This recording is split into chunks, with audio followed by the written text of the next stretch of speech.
खेवड़ा की नमक की कान के अंदर हैं, खेवड़ा सॉल्ट माइंस के अंदर जो दाखिली गेज है उससे आगे आ चुकी है।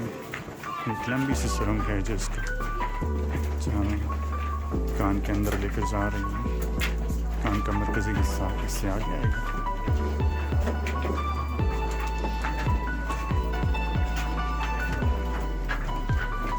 आप ये ट्रेन की पटड़ी देख सकते हैं जिस पर नमक की गाड़ियाँ अंदर से नमक बाहर लाती हैं। तो सुरंग 1872 में बनाई गई, जब यहाँ से बाकायदा नमक को निकालना शुरू किया गया। उस वक्त बरतानवी राज था और उस दौर में इस सुरंग के अंदर बाकायदा काम हुआ। ताहम इस कान से नमक बहुत पहले से निकाला जाता आ रहा है। कहते हैं कि सिकंदर आज़म के घोड़ों ने यहाँ नमक चाटना शुरू कर दिया था। तो उस दौर में नमक की यूँ दरियाफ्त हुई, जबकि मुग़ल दौर के अंदर यहाँ से नमक निकाल कर बैरूनी मार्केट्स के अंदर, बाज़ारों के अंदर भेजा जाता था। ये नमक सेंट्रल एशिया, ईरान, अफ़गानिस्तान और दीगर ममालिक को भी भेजा जाता रहा है। इस वक्त ये कान दुनिया की दूसरी सबसे बड़ी कान है। इसका गुलाबी नमक दुनिया भर में मशहूर और मारूफ है।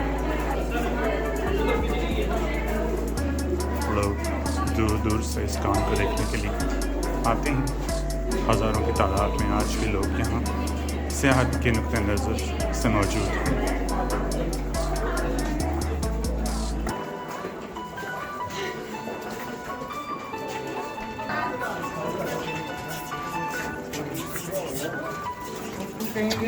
कान के मरकज़ी हिस्सा में जाने वाली सुरंग का फासला तकरीबन 1 किलोमीटर से ज़्यादा है।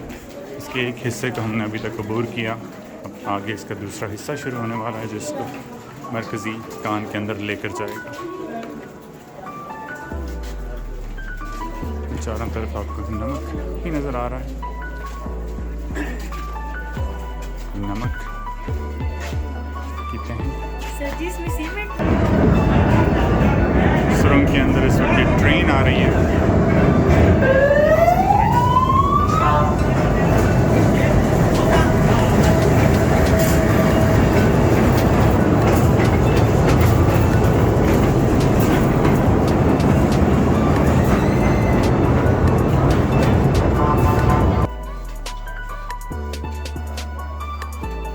यहाँ से कान बाकायदा शुरू हो जाएगी।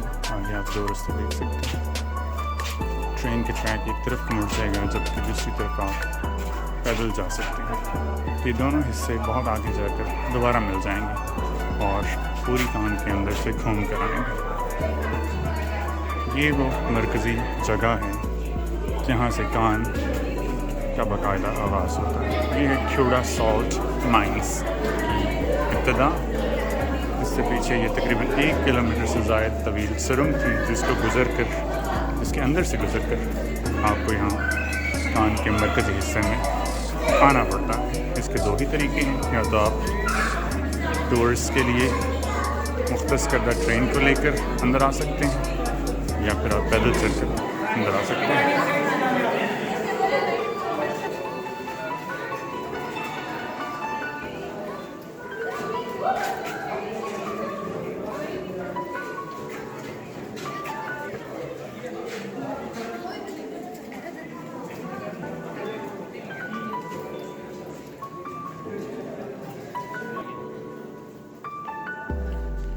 खेवड़ा सॉल्ट माइंस के अंदर दोनों तरफ इस तरह के बड़े बड़े गार बनाए गए हैं, जहाँ से इब्तिदान नमक निकाला गया था और फिर इन जगहों को ऐसे ही छोड़ दिया गया ताकि बाद में इनके अंदर किसी किस्म की तामीरात करके इनको सियाहों के लिए पुरकशिश बनाया जा सके। ये बड़े बड़े गार सदियों से इसी तरह मौजूद हैं। इनके रास्तों को बंद कर दिया गया है ताकि लोग अंदर अभी ना चाहें जब तक इनके अंदर तामीरात नहीं कर दी जाए।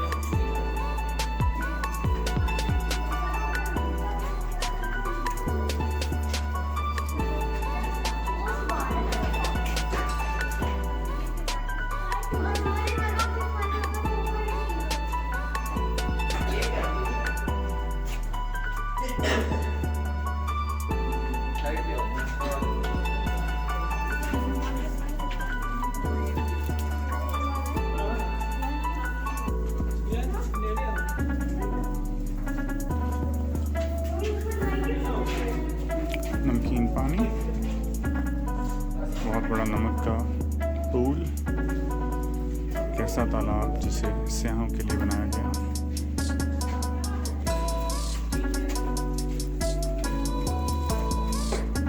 एक और तालाब और इसके अंदर लगाई गई मुख्तलिफ अशिया, नमक का एक बहुत बड़ा ज़ख़ीरा।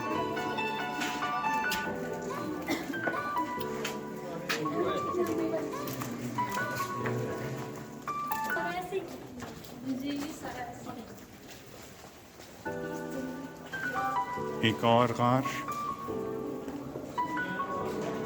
जिसके अंदर चीज़ें फेंकी गई हैं। एक खूबसूरत जगह, तारों का जाल, इसके ज़रिए यहाँ पर ट्रेन चलती है।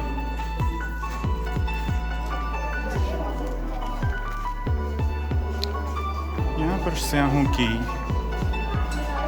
तवज्जो के लिए, उनकी कशिश के लिए एक मस्जिद बनाई गई है, शाही मस्जिद। ये सारी मस्जिद नमक से बनाई गई है। इसके अंदर नमक की ईंटें लगाकर उनके अंदर रोशनियाँ लगाई गई हैं। तो नमक की बनी हुई ये शाही मस्जिद जो खेवड़ा टाउन के अंदर मौजूद है, सयाहों की दिलचस्पी का बायस।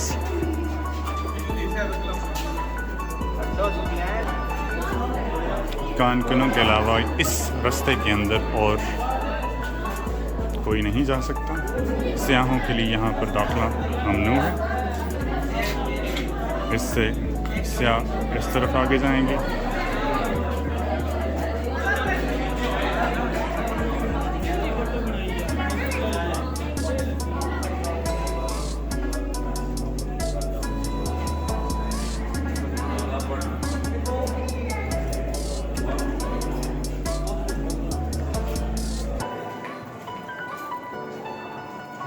छोटे छोटे कमरे शायद इंसानियत के लिए बनाए गए हैं।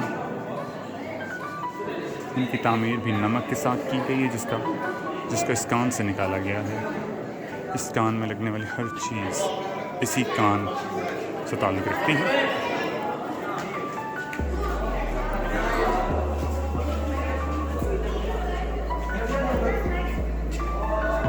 अज़ान ज़ोहर का वक्त,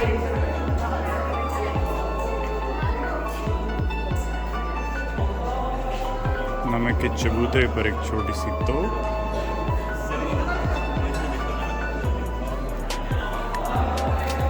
गालिबन इससे पुराने दौर में कान के अंदर नमक को तोड़ने के लिए गोलाबारी की जाती थी।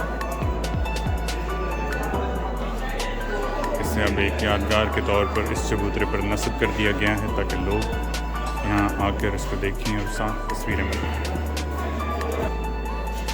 नमक का ढेर, कान के अंदर से गिरने वाले नमक को यहाँ पर इकट्ठे करके रख दिया गया है। इसको यहाँ पर ज़ख़ीरा कर दिया गया है ताकि लोग नमक की हालत को भी देख सकें। ये डंप का काम भी दे रहा है, जबकि सयाहों के लिए ये ख़ास दिलचस्पी का बायस है क्योंकि लोग नमक को छू कर देखना चाहते हैं। कुदरती तौर पर नमक से बनने वाला एक मीनार और उसके साथ एक मुजस्समा, कुदरत का एक हसीन शाहकार। आगे ये एक मीनार पाकिस्तान की शक्ल का टावर बनाया गया है। इसे नमक का मीनार पाकिस्तान ही कहेंगे। यादगार पाकिस्तान जो कि लाहौर में मौजूद है, उसकी तर्ज पर इसकी तामीर की गई है। मस्जिद की तरह इसका भी नमक की ईंटों से बनाया गया और इसके अंदर रोशनियाँ लगाई गई हैं। एक इंतहाई खूबसूरत तामीर, सयाहों की दिलचस्पी का ख़ास बायस।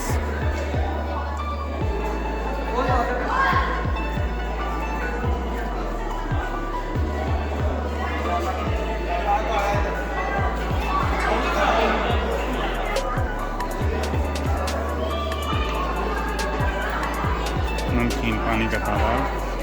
ये पानी खुद ब खुद नमक नमक से बहकर यहाँ पर जमा होता है। इसमें इंसान की तरफ से जमा करदा पानी मौजूद नहीं है।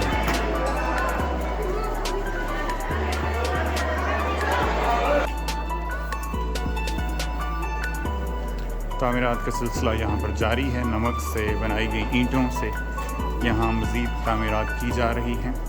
शायद ये चलने के लिए एक राहदारी बनाई जा रही है या फिर किसी और तरह की तामीर यहाँ पर जारी नज़र आती है।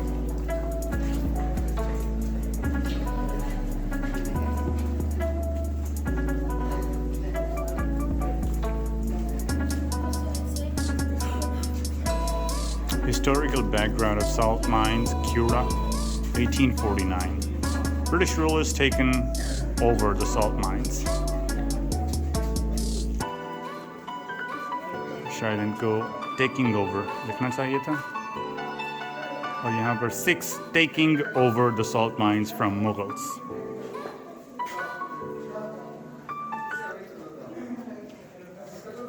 In 1500 AD, A.S.P. Khan, local leader of Khewra, informed the King Akbar the Great about the existence of salt deposit in Khewra. Initial mining was started. शायद ये 1560 के बाद की बात है जब अकबर तख्त नशीन हो चुका था। और ये वो बात जो मैंने इब्तदा में कही, सिकंदर आज़म से मंसूब ये बात, discovered at all time by licking out corp of salt by the soldiers of Alexander the Great who fought battle with Raja Porus. तो उसके जो स्टैलियंस थे, घोड़े थे, उन्होंने यहाँ पत्थरों को चाटना शुरू कर दिया। तो इन कॉलम्स का, इन सतूनों का मकसद अब समझ में आता है कि यहाँ पर इसका तारीखी पस मंज़र उजागर करने की कोशिश की गई है। एक और खूबसूरत तालाब,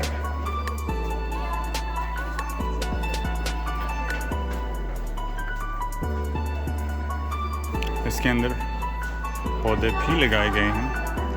गालिबन ये मसनूई पौधे हैं जिन्हें खूबसूरती के नुक्ता नज़र से लगाया गया है।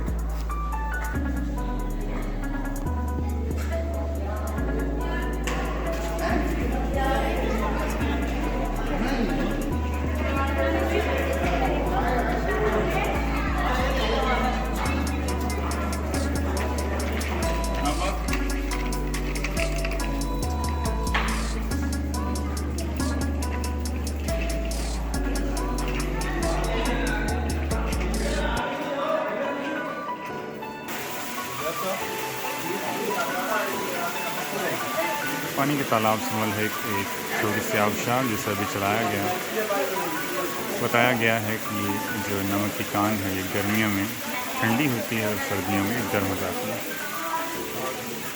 जब बारिश होती है तो ये पानी यहाँ नमक की कान के अंदर आता है।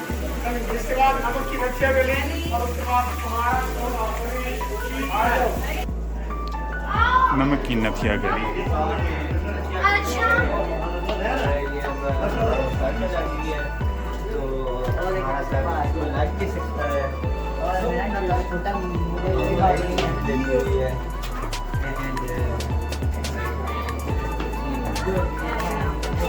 और ये अयूबिया गली। नथिया गली से आप दाखिल हुए और अयूबिया गली से आप निकल आए। टूर गाइड का कहना है कि जिस तरह नथिया गली में बर्फ़बारी होती है, यहाँ पर नमकबारी होती है।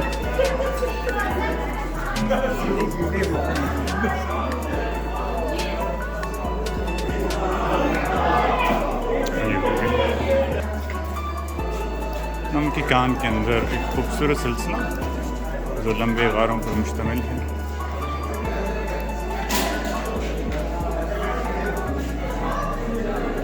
नथिया गली की तर्ज की एक छोटी सी गली जो आगे जाकर दूसरी गली से मिल जाती है।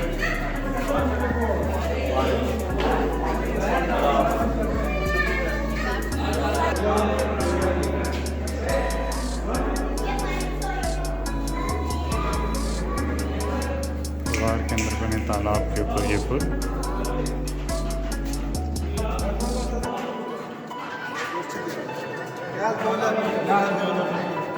के ऊपर खड़े लोग फोटोग्राफी कर रहे हैं, तस्वीरें बनाकर इन लम्हात को यादगार बनाने की कोशिश कर रहे हैं।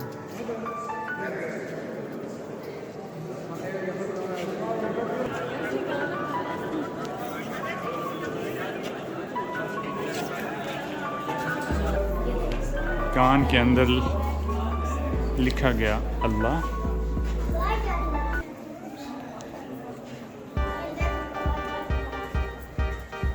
क्लास्ट्रोफोबिक लोगों के लिए जगह बिल्कुल भी मुनासिब नहीं है, क्योंकि आपको मीलों कान के अंदर चलना पड़ता है। लिहाजा अगर आप तंग जगहों पर जाने से घुटन महसूस करते हैं, आपको बेचैनी होती है, तो आपको कान के अंदर नहीं आना चाहिए।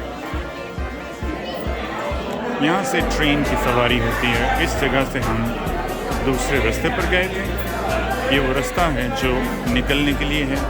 यहाँ से कान का बाकायदा आगाज़ होता है और अंदर जाने का रास्ता वो है, जबकि वापस आने का रास्ता ये। अब हम अपने व्लॉग का इख्तिताम करते हैं। कान का एग्ज़िट आ चुका है। इंशाअल्लाह फिर मुलाकात होगी। तब तक के लिए अल्लाह।